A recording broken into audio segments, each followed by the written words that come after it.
Bem-vindos ao Globo News Painel. Como é que está a economia brasileira? Na semana passada, uma agência de risco, de classificação de risco, rebaixou a nota brasileira, botou um degrauzinho acima daquilo que eles chamam em inglês de junk, lixo. Não é que o Brasil tivesse perdido o grau de investimento, mas ficou numa situação pior do que a situação em que estava anteriormente. Há um noticiário complicado a respeito das próprias previsões do Banco Central em relação ao crescimento brasileiro previsto pelo Banco Central, menor do que a gente gostaria que fosse, e a inflação maior do que a gente gostaria que fosse. Qual é, então, o estado da economia brasileira? Tem razão os que dizem que estamos numa situação difícil ou é uma interpretação um pouco exagerada? É o tema desta edição. Como sempre, aqui no estúdio da Globo News de São Paulo, são 3 os nossos convidados e hoje, claro, são 3 economistas. Começo a apresentação deles por Maílson da Nóbrega, que é sócio da Tendências Consultoria. Está conosco Mônica de Bolle, professora da PUC do Rio de Janeiro e diretora da Galanto Consultoria. E o terceiro participante é Simão Davi Silber. Ele é professor da FEA, a Faculdade de Economia e Administração da Universidade de São Paulo. Nesse momento vai minha saudação especial a você, o ouvinte da CBN, que nos acompanha todo sábado à noite. Maílson, a agência tinha razão em rebaixar a nota do Brasil? Eu acho que sim. Ela já tinha emitido um alerta de que isso poderia acontecer, né? Eu acho que a maioria das pessoas, nós inclusive na Tendências, esperava que isso acontecesse. A surpresa foi que aconteceu muito antes do que se esperava. Mas se você olhar o que aconteceu na semana anterior, em que as pessoas da S&P estiveram no Brasil conversando com brasileiros... S&P, só para o nosso... quem nos acompanha, Standard & Poor's, essa agência a qual eu me referi no começo do programa. Os técnicos dela conversaram com várias pessoas no Brasil, economistas, e conversaram com o ministro da Fazenda. E enquanto eles estavam aqui, o governo fez a mais estapafúrdia operação de contabilidade criativa envolvendo o Tesouro Nacional, empresas de energia elétrica e bancos.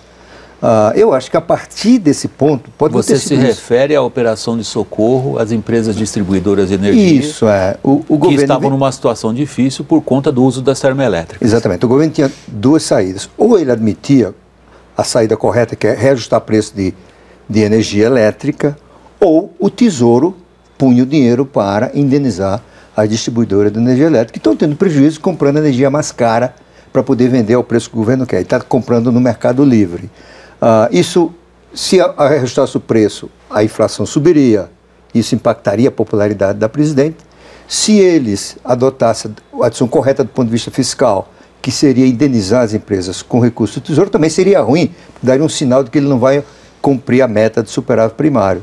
Então, o governo engendrou uma operação absolutamente incrível, em que inclui uma entidade que coordena o mercado de energia elétrica. Essa entidade vai tomar um empréstimo de 8 bilhões de reais, com garantia, ninguém sabe quais, se os bancos vão aceitar, se o Tesouro vai dar...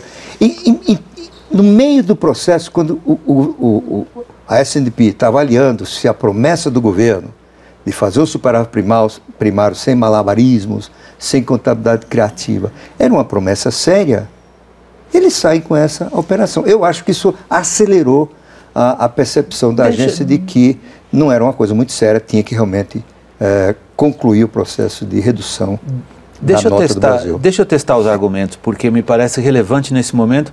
Nós estamos dedicados aqui a uma questão de interpretação com consequências políticas muito graves, né? Uhum.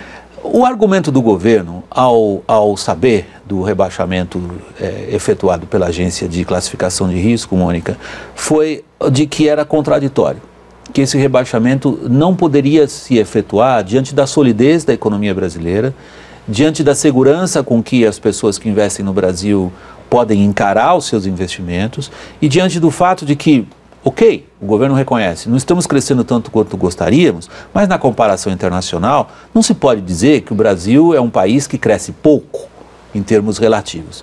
Esse argumento procede? Eu acho que esse argumento não procede, William, porque...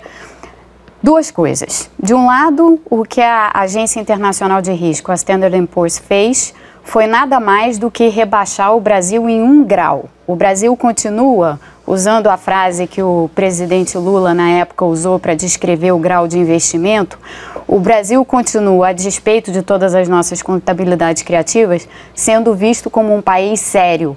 Eu me lembro que no dia que o Brasil ganhou o grau de investimento, o presidente Lula, então presidente na época, disse isso. Isso daí equivale a um reconhecimento de que o Brasil é um país sério. Pois bem, o que a agência Standard & Poor's disse é: nós somos sérios, mas estamos um pouco menos sérios do que estávamos há um tempo atrás. O que eu acho que é a mais plena verdade, porque quando a gente avalia os números da economia brasileira, os números da economia brasileira vêm piorando sistematicamente nos últimos anos. A gente está com um crescimento mais baixo do que a gente tinha há 3, 4 anos atrás e com a inflação recorrentemente mais alta do que aquela que a gente tinha 3, 4 anos atrás. E quando uma agência faz uma avaliação desse tipo, ela olha o que é o cenário do que a gente chama de médio prazo. O que é isso? É você esticar um pouco o que você está vendo hoje para o futuro, olhar 2, 3 anos à frente e ver quais são as perspectivas nesse horizonte de tempo. E aí, quando a S&P olhou para o Brasil nesse horizonte de tempo, chegou à conclusão que esse é um país que não vai crescer muito mais do que 2% ao ano, é um país que vai ter grandes dificuldades de resolver esse problema de inflação, sobretudo porque a gente tem uma parcela de preços reprimidos, né? As tarifas de energia que não sobem, os preços de combustível, que estão fazendo aí o que fizeram com a Petrobras, esse congelamento de preços de combustível, os transportes, que também houve aí uma certa ingerência no processo de formação de preços de tarifas de transporte. Então, tudo isso agrava esse problema inflacionário, porque distorce a forma como os preços funcionam na economia, o que sinaliza que, para frente, não tem muito alento. Davi, no fundo, o que a agência de classificação de risco, esse é o nome que ela tem, classificação de risco, faz, é dizer para o investidor o que ele deve esperar de uma determinada economia. Mas aí a pergunta é a você, não ao que a S&P acha, porque isso a gente sabe, foi publicado. Você, como analista da economia brasileira, em que situação que você coloca nossa economia? A situação da economia brasileira? Eu vou te dar alguns argumentos. Eu vou esquecer agências de risco. Eu vou pegar o mercado. Pegar, por exemplo, o CDS, o Credit Default Swap. Traduza para o nosso quem nos acompanha que não é economista. É um seguro contra calote que você compra no mercado internacional se você carrega a dívida de um país. É um seguro para você tomar uma pancada na cabeça e alguém não te pagar. Isso. Então, desde o final de 2012, o nosso seguro, independente das agências de rating, o nosso seguro lá fora ficou o dobro de preço. Aumentou, dobrou o spread. Em que espaço de tempo, Simão? De novembro de 2012 até agora. Tá? 1 ano e meio. 1 ano e meio. Tá? Então o mercado já estava precificando que a política macroeconômica brasileira ela era mais inconsistente. Ela é trágica? Ela não é. Mas se você olhar no longo prazo, eu vou pegar o argumento da Mônica e dizer o seguinte: se você não fizer uma correção de rota, nós estamos indo em direção ao precipício. Tá certo? Então, como analista, eu diria o seguinte: suponha que eu caísse de Marte hoje aqui no Brasil e tivesse vagas noções de economia. Eu olharia e diria o seguinte: caramba, a economia não cresce. O juro disparou porque o Bernanke, no ano passado, em maio, aventou da possibilidade de aumentar juros. Bernanke, o ex-presidente do Banco Central americano. Isso, o ex-presidente do Banco Central americano, tá certo? Aventou a possibilidade de algum dia aumentar a taxa de juros dos Estados Unidos, que não é tão cedo. O juro subiu. Então se diz o seguinte: caramba, a economia não cresce, tá certo? O serviço da dívida do governo está crescendo, tá? O governo brasileiro, nesse instante, paga uma taxa de juros aos seus credores, aqui dentro, de 6,5%, 6,6% ao ano, tá? Que é uma farra fantástica para quem está no mercado financeiro. Tá? Olha as contas do governo, nos últimos 11 anos. Tá? As despesas primárias do governo federal, mais transferências sociais, cresceram de 16% para 21% do PIB. Tá? A maioria indexada no salário mínimo, com uma regra de reajuste muito rápido. Então, você olha e vê mais o seguinte, então é assim, a economia não cresce, o juro é muito alto, portanto a dívida do governo está crescendo, a despesa do governo cresce muito acima do PIB, tá certo? E, além de tudo, faz-se alguma mágica contábil para tentar enganar eu não sei quem, tá certo? Porque isso você não engana uma criança de 5 anos. É mais fácil você tomar o picolé do que explicar essas enormes... Deixa eu pegar um ponto e acho essencial que vocês expliquem isso a quem nos acompanha e acompanha não só o Globo News Painel, mas acompanhou o noticiário de economia da semana que passou. Muita gente do nosso público é muito ligado no noticiário e ficou sabendo que o Brasil lançou e captou 1 bilhão de euros no mercado internacional na semana que passou, e isso foi comemorado pelo governo brasileiro, pelo ministro da Fazenda, pelas autoridades de economia, dizendo, olha, todas as críticas que a gente recebe são derrubadas quando a gente percebe com que avidez o investidor internacional foi lá e comprou esses papéis brasileiros, Maílson. Olha, em primeiro lugar, esse lançamento já estava programado há mais tempo, o governo já tem visitado todas as áreas onde se localizam os investidores. Em segundo lugar, como disse a Mônica, o Brasil não virou de uma hora para outra um desastre. Você não tem ruptura em marcha, não tem descontrole da inflação. A taxa de juros é convidativa comparativamente ao que os investidores podem obter nos mercados internacionais de capitais, não é? E eu acho que a avaliação de risco foi feita e a conclusão é um bom negócio. Quer dizer, ademais, a Standard & Poor's, ao rebaixar a nota do Brasil, disse, olha, daqui para cá está estável. Portanto, a probabilidade de continuar o rebaixamento é muito baixa. E, portanto, quem comprou esses papéis, comprou com a segurança de que é um bom investimento, não vai ter calote. E todo mundo avalia que o problema do Brasil, cada vez mais as pessoas percebem, o problema do Brasil não é de voltar à instabilidade do passado, hiperinflação, inflação de controle. O problema do Brasil é crescimento baixo. E crescimento baixo nos próximos anos não é nenhum sinal de que o governo pode entrar numa situação de calote daqui a 2, 3 anos. Até porque, como tudo é transparente, como lembrou aqui o Simão, né?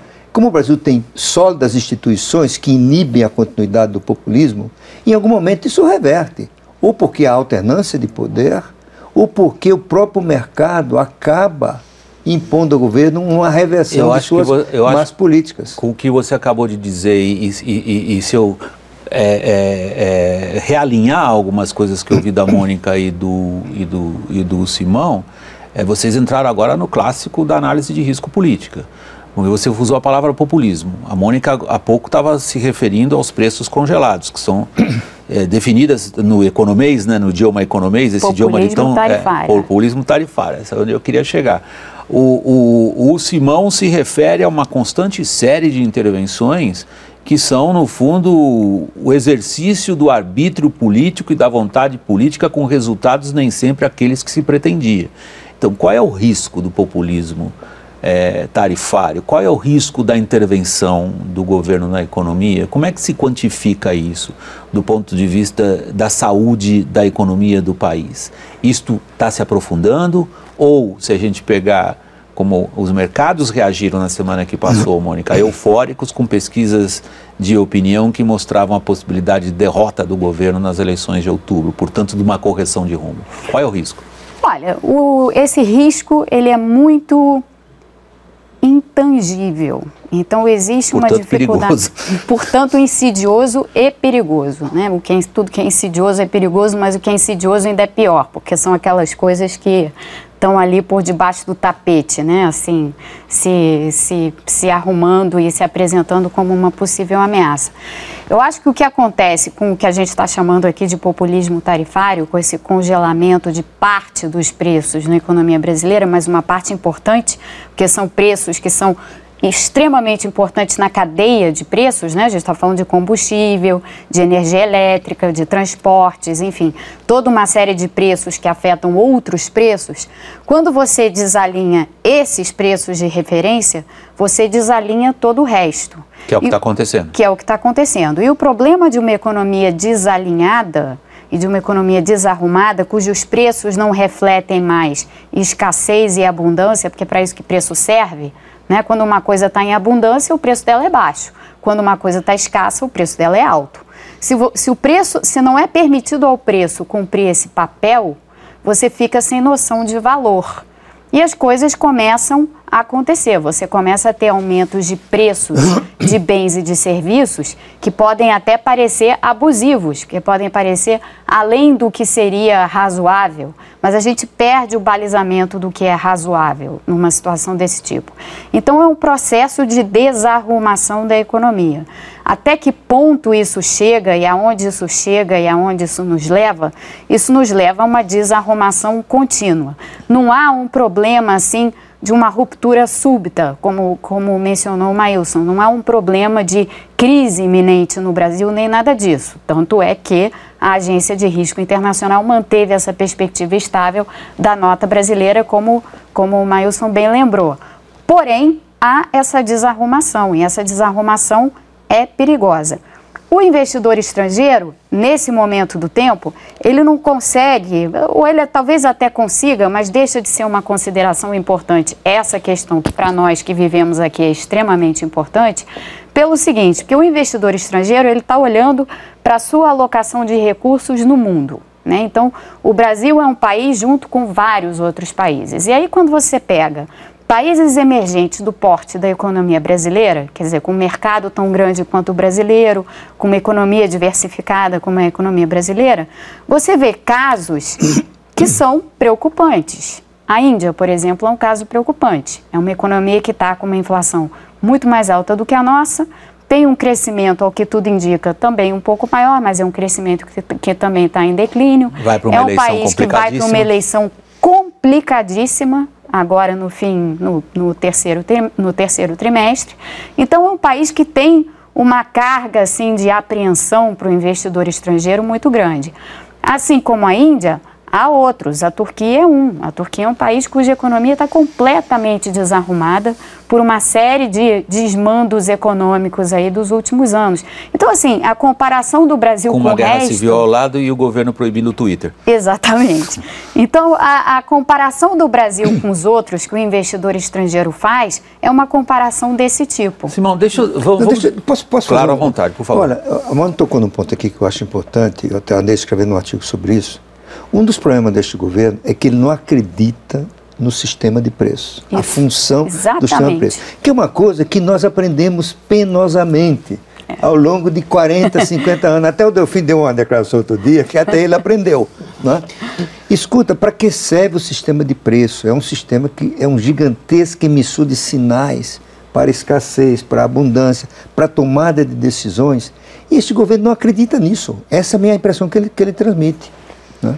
Então ele pode controlar, ele pode interferir, e isso não tem consequência nenhuma. Eu não quero desviar a discussão para o lado político-ideológico, mas o que vocês acabaram de mencionar são exatamente os quadros de referência teóricos e mentais em torno dos quais os agentes que tomam decisões de política econômica orientam as suas decisões. Isso. O que vocês estão acabando de dizer é que nós temos pessoas responsáveis por tomadas de decisão na política econômica no Brasil que acreditam nas teorias erradas. Isso. Simão, vamos deixar o investidor internacional de lado, que o pessoal que nos acompanha provavelmente está perguntando nessa hora, ok, eu não sou investidor internacional, eu sou o público brasileiro, eu quero saber por que eu tenho que estar preocupado ou não com os caminhos ou descaminhos da economia brasileira. As pessoas aqui que tomam as decisões acreditam nas coisas erradas, só para continuar na mesma linha. Eu acredito que sim. E o que é espantoso, para mim em particular, é que isso já foi tentado muitas vezes de forma desastrosa. Tá certo? Você... Isso. Desculpa a brincadeira. Eu estou seguindo a mesma coisa, intervir nos mercados, certo, de uma forma artificial. Tá, então, usando um linguajar muito simples, não técnico, represamento de preços. Você não reajusta preços porque tem eleição aí na frente. Tá?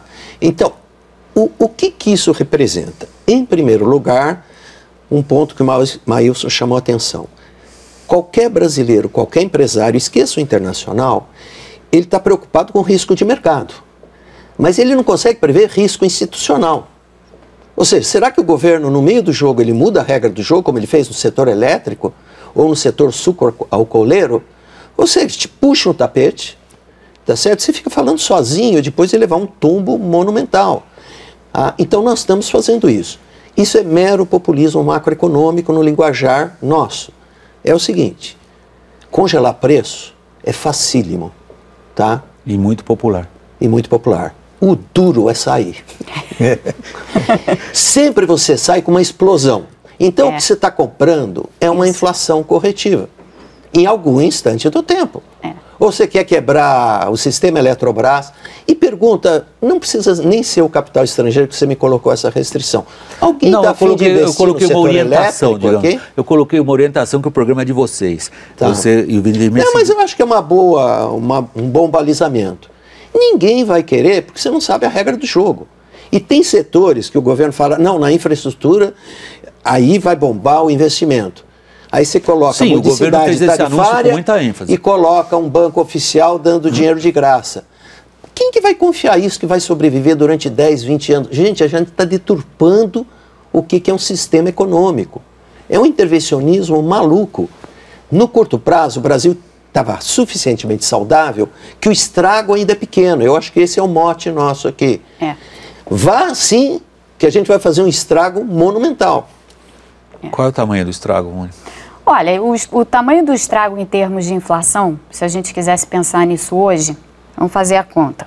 A gente tem um setor elétrico com as tarifas absolutamente defasadas. Então, vamos calcular que para você reequilibrar o setor elétrico hoje, e aqui a gente está falando só em reequilibrar, você precisa dar provavelmente, em média, um aumento de, sei lá, 25% nas tarifas de energia. Algo dessa ordem de magnitude. Ou seja, na conta do consumidor. Na conta do consumidor.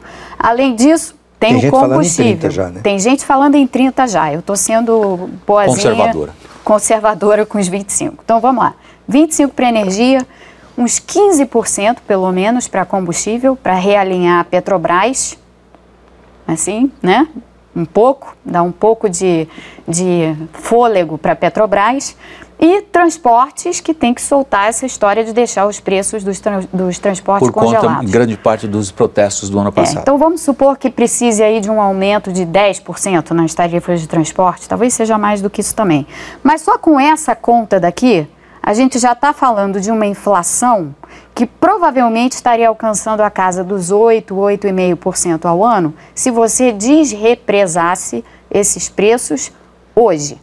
Quanto mais tempo você demorar para fazer esse tipo de medida, né, de soltar os preços, quanto mais tempo você demorar para soltar os preços, maior fica essa conta, porque essas defasagens, elas são cumulativas. Mônica, desculpe eu interromper. Desculpe, mas é que eu estou chegando ao final do primeiro bloco. Exatamente nesse momento a gente retoma... sobre isso que eu ia falar também. Não, a gente retoma com você, com a palavra, e a pergunta é a mesma. Qual é o tamanho do estrago?